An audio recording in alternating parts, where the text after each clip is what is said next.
1612 में east India company ने पहली बार भारत में पांव रखे। तब देश के एक बड़े हिस्से में मुगल शासन का आधिपत्य था और शासक था जहांगीर।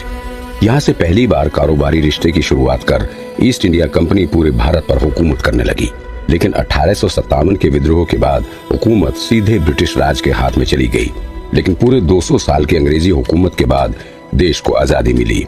लेकिन हंगामा, अफरा तफरी, हिंसा और अव्यवस्था की आंधियों के बीच ही पाकिस्तान नाम के एक नए देश का जन्म हुआ और न जाने कितनी त्रासदियों को सिर उठाने का मौका मिला।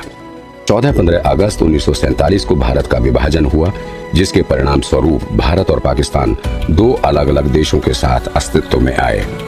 घरों के बंटवारे और देश के बंटवारे में फर्क होता है और ये फर्क दिखा भी।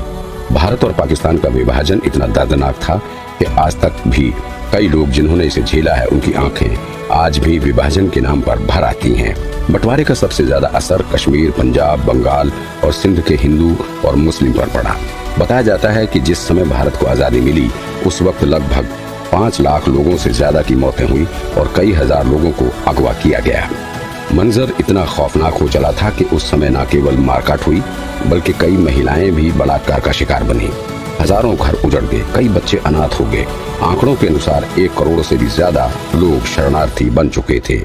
लगभग 1.2 करोड़ लोग इस विभाजन के कारण विस्थापित हुए। कुछ इतिहासकार इसे दुनिया में सबसे बड़ा विस्थापन बताते थे। इस विभाजन के बाद मुसलमानों की बहुत बड़ी आबादी अपनी जन्मभूमि को छोड़ पाकिस्तान चली गई और ठीक इसी तरह हिंदुओं ने भारत का रुख किया। कहा जाता है कि जब लोगों के दल सीमा पार कर रहे थे तब कई किलोमीटर लंबी कतारें लगातार चलती रहीं।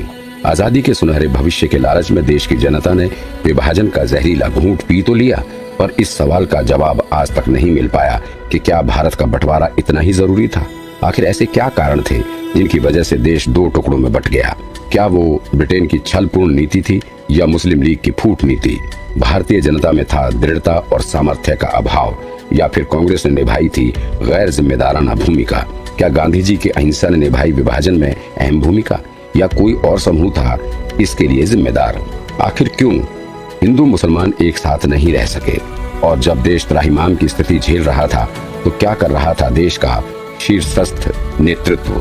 कहाँ थे वो इस विभाजन के बीच? ऐसे कई सवाल हैं जिनके जवाब आपने कई बार ढूंढने की कोशिश की होगी, लेकिन आपके सभी सवालों के जवाब भारत विभाजन की अंत कथा में मिल सकते हैं। सुने भारत विभाजन की अंत कथा।